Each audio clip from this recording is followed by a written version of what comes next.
Start with the latest numbers on COVID-19 in Canada.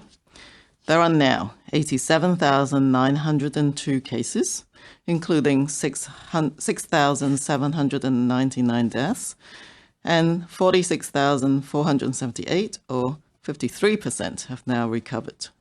Labs across Canada have tested over 1,559,000 people for COVID-19 today, with about 5% testing positive overall. And in the past week, we've been testing an average of 22,300 people daily. I want to reiterate caution for all Canadians who are currently experiencing heat and humidity in some parts of the country that wearing a mask can make breathing difficult. Therefore, when you are outdoors, maintaining the physical distancing is the key. Extreme heat can worsen pre-existing conditions and breathing difficulties. Reserve the mask for use indoors for short periods of time when physical distancing cannot be maintained, such as at a grocery store. A mask acts as a barrier that reduces the transmission of the virus to others. That is important because COVID-19 can spread through infectious droplets emitted by people even if they're not showing symptoms. While we are seeing more people wearing non-medical masks or face coverings in the community, there are the fact is that some people may not be able to wear a face covering safely. They may suffer from illness or disabilities that make it difficult to put on or take off a mask. Some may have difficulties breathing and shouldn't wear a mask at all because it will exacerbate their condition. As well, masks and face coverings are not recommended for children under the age of 2 years. We need to be understanding that for some, wearing a mask is not possible. While you may not personally feel at risk from COVID-19, the reality is that if you are infected, you could be responsible for starting a new chain of transmission that results in life-threatening illness for others. Simply put, in areas where COVID-19 is active, wearing a mask or face covering when you can't keep your 2-meter distance is an important added layer of protection. This can be seen as an act of kindness and respect for others. Actor Dan Levy puts this nicely when he said, "Imagine wearing a mask not as an infringement on your freedom, but rather the simplest, easiest act of kindness that you can do in a day." For tips on how to make, wear, and use a non-medical mask or face covering safely, check out canada.ca/coronavirus. If it's safe for you to do so, I encourage you to use this extra layer of protection in addition to washing your hands frequently and physical distancing. Of course, staying home if you are sick is a must-do. Thank you. Bonjour. Comme à l'habitude. Good afternoon. As usual, I will start with the latest numbers on COVID-19 in Canada. There are now 87,902 cases in Canada, including 6,799 deaths and 46,478 people recovered, 53%. Labs across Canada have tested over 1,559,000 people, with about 5% of these testing positive overall. Over the past week, we have been testing an average of 22,300 people daily. We want to reiterate caution for all Canadians who are currently experiencing heat or humidity in some parts of the country. Wearing a mask can make breathing difficult. Therefore, when you are outdoors, maintaining physical distancing is best. Extreme heat can worsen pre-existing conditions and breathing difficulties. Reserve the mask for use indoors for short periods of time when physical distancing cannot be maintained, such as at a grocery store. A mask acts as a barrier that reduces the transmission of the virus to others. That is important because COVID-19 can be spread through infectious droplets emitted by people even if they are not showing symptoms. While we are seeing more people wearing non-medical masks or face coverings in the community, there are reports of people being judged for not wearing one. The fact is that some people may not be able to wear a face covering safely. They may suffer from illness or disabilities that make it difficult to put on or take off a mask. Some may have difficulty breathing and shouldn't wear a mask at all, because it will exacerbate their condition. Non-medical masks are not recommended for children under the age of 2 years. We need to be understanding that for some, wearing a mask is not possible. While you may not feel personally at risk from COVID-19, the reality is that if you are infected, you could be responsible for starting a new chain of transmission that results in life-threatening illness for others. Simply put, in areas where COVID-19 is active, wearing a mask or face covering when you can't keep your 2-meter distance is an important added layer of protection. This can be seen as an act of kindness and respect for others. Actor Dan Levy put this nicely when he said, "Imagine wearing a mask not as an infringement on your freedom, but rather the simplest, easiest act of kindness that you can do in a day." For tips on how to make, wear, and use a non-medical mask or face covering safely, check out canada.ca/coronavirus. If it is safe for you to do so, I encourage you to use this extra layer of protection, in addition to washing your hands frequently and physical distancing. Of course, you should stay at home if you are sick. Thank you. Phone and the floor to questions. Vous pouvez poser vos questions dans les deux langues officielles. We ask that you limit yourself to one question and only one follow-up. For those who are asking questions in the room, we ask that you please make your way to the freestanding mics. Fortunately, we will start on the floor. So if you want to start on the phone, first question. Go ahead. Good afternoon, Bruce Campion-Smith, the Toronto Star. Just wondering, following up on the Prime Minister's comments from last week where he's offered the help of civil servants to make contact tracing calls, just wondering if you know the extent that that offer may have been taken up by the provinces and just kind of the training that might be required, because it's, is it, before they start on those calls, because, you're asking people to kind of divulge their schedules, perhaps some sensitive information and all that. Yes, I may not know the exact extent of the uptake, but I know that some provinces have taken up on the offer. I know that there's sort of training involved. Obviously, contact tracing is a very specific skill. And as you said, how you approach people, all that training is important. And so some of the public servants who are part of this cadre come from like the health portfolio, and others who are trained to do this. I know that Statistics Canada and others are also looking at contribution, and as you know, that this cadre of public servants are trained particularly in doing surveys and that type of thing as well. But there are actual specific training that they go through. And given the scale of kind of the contract tracing calls that will need to be made, is it even feasible to think this could be done by people, or does it make it inevitable that this will have to be done by, either one single app or a combination of apps? I know that the use of apps are undergoing active discussions right now. So I think increasing the human resource cadre is important. But I think looking at the option of how apps can assist with that is important, because if you get a lot of cases, and when there's very few cases, things can be done quite rapidly. But if you plan for a scenario where there's many more cases, then I think that people are interested in the applications and looking at the features of them, though, in terms of privacy and other considerations as well. Thank you. Next question, Julie, CBC. Julie Van Dusen, CBC. Dr. Tam, how concerned are you about reports of inflammatory syndrome affecting children in Canada? Do we know for sure it's linked to COVID-19, or do we have to wait for antibody tests to be available?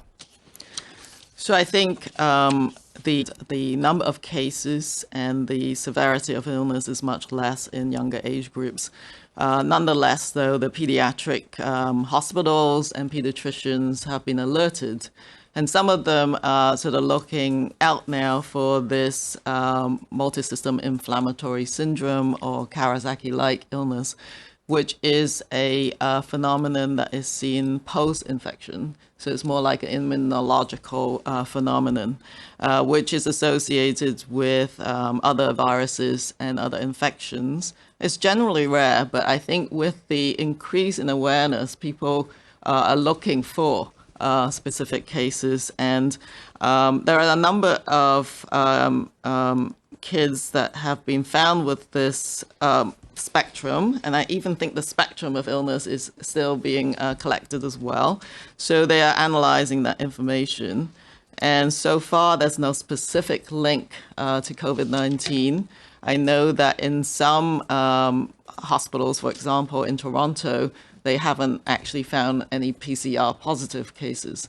But as you've said, looking for antibodies is another option when that's available. So investigators are collecting some samples in anticipation of further studies. But again, I think for parents out there, this is a rare condition. But if you do, if your kids have a high fever that's lasting longer than a couple of days, you have rashes, swollen limbs, or other concerns, then please do call your pediatrician. As I've said before, there are safe ways at which you can access your primary care and other health services, so don't forget to do that. And on the subject of testing, which we talk about all the time, I'm just wondering, how indicative is it for a person to get a test about what's really going on in the community when you can get your test, it's negative, but you contract the virus 2 days from now? Like, what kind of picture does it tell you unless people get tested often? So I think what you're describing is the tests that are available at the moment are there to detect the virus or the molecular tests.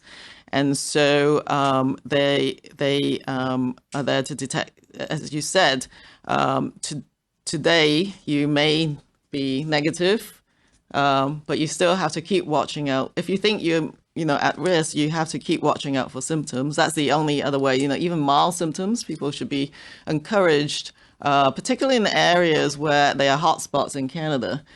Those are the areas where people need to be quite vigilant, even with mild symptoms, to present for testing. I know that locally they're trying to make the test more accessible, like through mobile clinics. But based on what I've heard is that people may not be showing up to be tested. So I think if you have symptoms, even mild symptoms, please consider going to get tested. If you have a negative test, though, that might not mean very much at this point. And so a positive test, you're going to be managed as though you're a case, and contact tracing will have to be initiated. If you are test negative, continue to be vigilant and do all those things that we've asked people to do. And staying home when you're sick is one message. The other is get yourself safely to a testing clinic where they have all those sort of infection control measures in place to actually test you is actually very important. But we can track the projection of the epidemic right now and know where these hotspots are. So I think these kind of results are important to look at the population epidemic trajectory for sure. Thank you. Next question, CTV. Hi, Dr. Molly Thomas, CTV National News. Dr. Tam, Alberta's Premier and Chief Public Health Officer are crafting guidelines around Edmonton possibly being a hockey hub come July. Should we be letting hockey players come across the border or coming in from Europe, especially when we have families that are having trouble being reunited because of those really strict guidelines? Yes, so those are very important considerations, and you've asked a number of questions. And so protecting the Canadian population, it remains the key objective. So as with any resumption of activities, be it sports or professional sports, we're looking at, what guidance needs to be in place to protect any potential risk to the Canadian population. So I think right now at the Special Advisory Committee, we're going to, be looking at what the guidance is being laid out for the sports-related activities. So there'll be sort of public health fundamentals to making sure that plans and protocols are in place, no matter which sport you might be contemplating reopening. Having said that, I do know that there are proposals, of course, from these leagues, including the NHL, and those proposals are being reviewed in terms of whether they continue to keep Canadians safe. And for now, really, our strict mandatory 14-day quarantine applies at the international border. So let me ask you, Dr. Tam, then has the NHL put a proposal before you? I mean, we know they've talked to Alberta's premier. Have they put a proposal before you? And I mean, have you spoken to any public health officers specifically about this? We are in the process of having those discussions right now. Personally, I haven't interacted with the NHL, but I do know that different departments are engaged with those conversations right now. Thank you. We'll now go to the phone operator. Yes, thank you. Please press star 1 at this time if you have a question. Please appuyez sur étoile 1 maintenant pour poser une question. And the first question is from Laura Osman from the Canadian Press. Please go ahead. Hey there, Dr. Tam. I want to start by asking you about New Brunswick. They decided to push back their recovery plan for part of the province after a single traveler didn't self-isolate and infected at least 2 other people. What, in your opinion, should the criteria be for rolling back reopening plans? And do Canadians need to expect these kind of setbacks in the next few weeks and months? Well, I think every medical officer of health agrees that we need to be really careful as we sort of resume certain activities and relax public health measures. So this is, an example of people watching those trends really carefully. I think there's always been the message in different jurisdictions that there's a flexibility in the public health system to reinstate or pull back on some of the measures as they see fit based on their own epidemiologic context. So I think that's is what you're seeing in New Brunswick at this point. Laura, follow-up? Thank you. Looking internationally now, in some countries we consider our peers, we've seen some really sharp declines in COVID-19 cases over the last few weeks, whereas Canada seems to have really flattened the curve but not necessarily turned it downward. Does that concern you, and why do you think that's happening? So I think, again, Canada has made progress and, as you say, flattened the curve, and our health systems are not overwhelmed. But there's still a significant number of outbreaks and impacts on some of the most vulnerable settings, which is what you're seeing right now as well in long-term care and other settings. There are some workplaces reporting cases.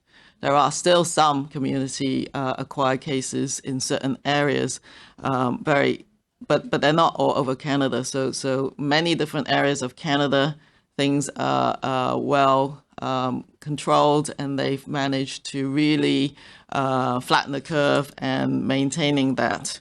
So I think Canada, as I've said, is a series of regional epidemics. And so the key provinces at the moment that's experiencing the most cases, the vast majority of cases and the severe illness is Ontario and Quebec. And even within those jurisdictions, you need to sort of home in on more specific areas. And I was really, that's how you're going to, make progress with the decline in cases, putting your vast efforts at helping those specific hotspots as they are trying to get things under control.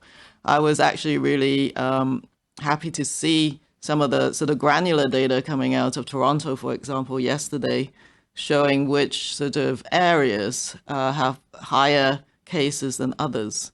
And those kind of strategies in targeting specific localities where you may want to offer more testing and access to testing and access to other resources to help get the outbreak under control, I think is a very key aspect of bringing that curve down. That's all we have on the phone. So we're going back to the room. Global News, Mike. Hello, Dr. Tam. My question today is about non-COVID stuff from a public health perspective. When are we going to relaunch the medical system for surgeries, dental care, all these other things that we put on hold for the past couple of months? And how can we do that? That's an incredibly important question.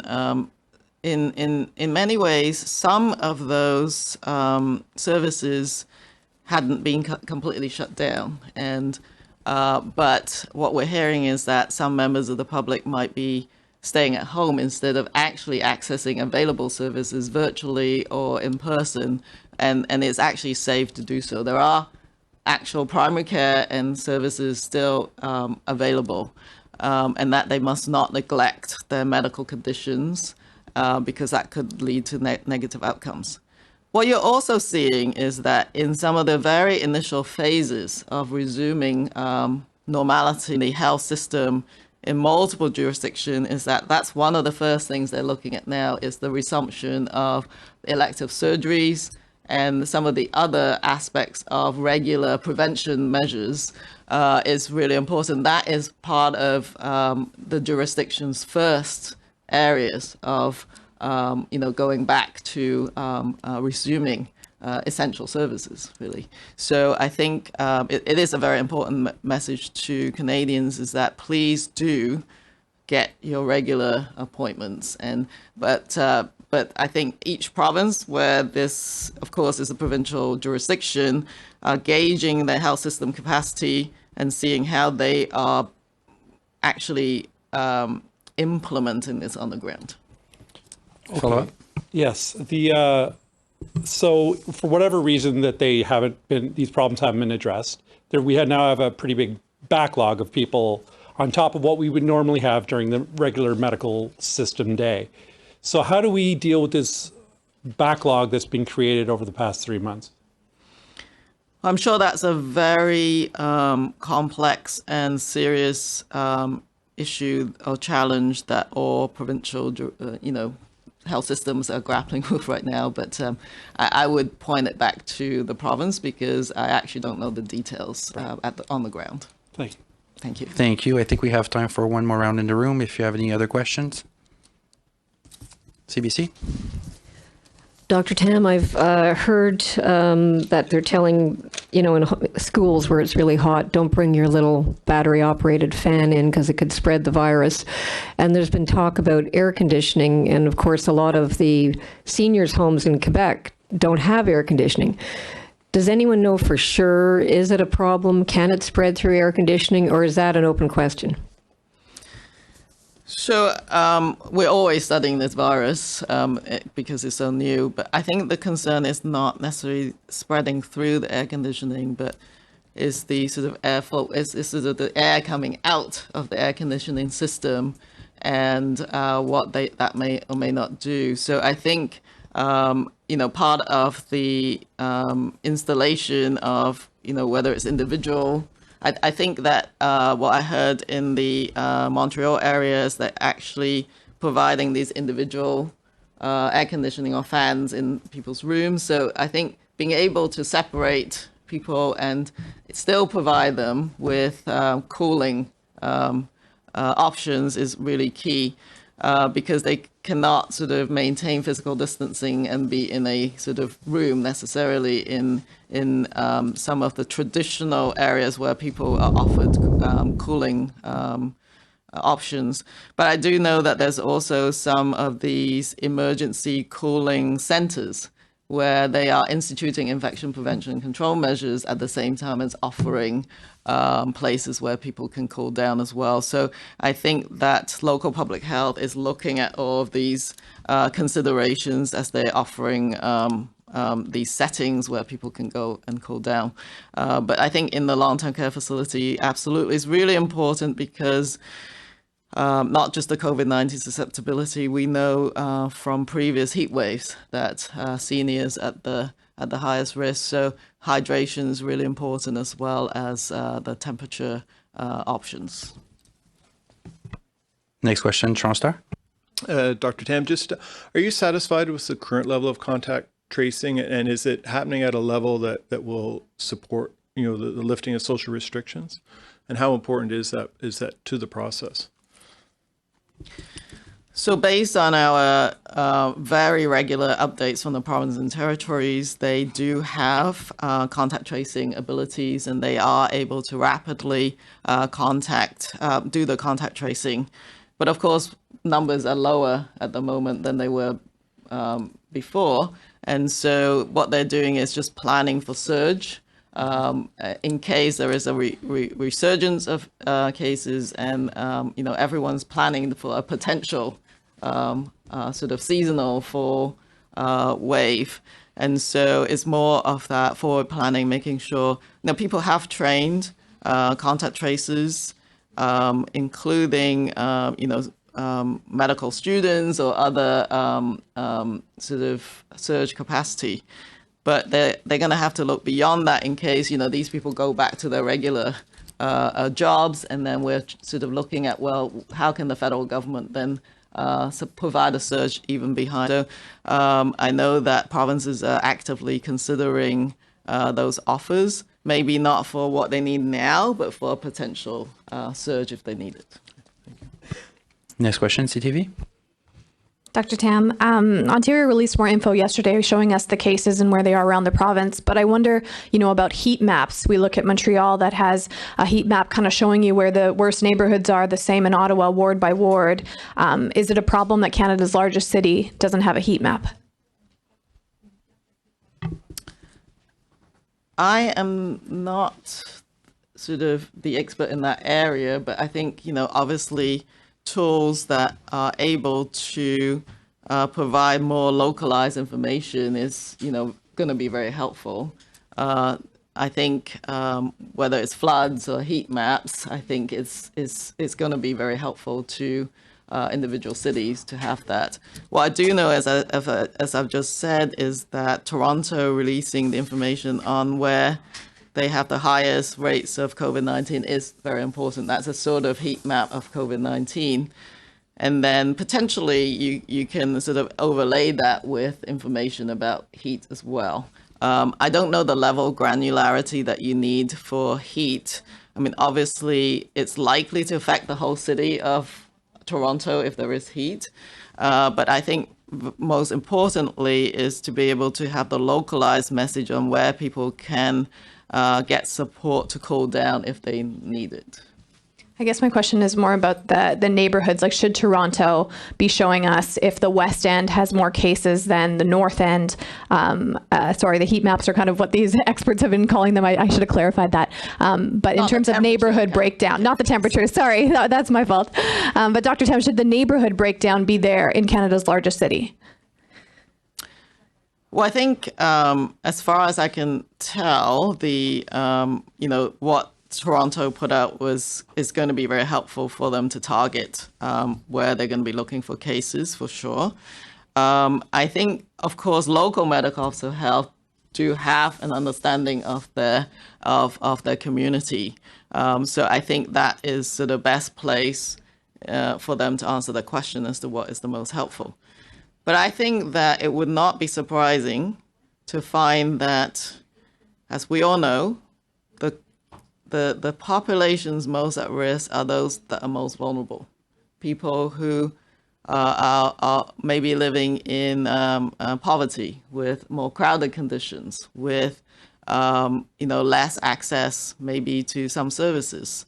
And so I think what you will probably find is that as one did in Montreal and others, those are the population that you must try and help. And it's not unusual. I think we know what those maps is probably going to tell you. Even if you mapped it down to the street level, it's going to tell us that precise observation that we have to help the most vulnerable.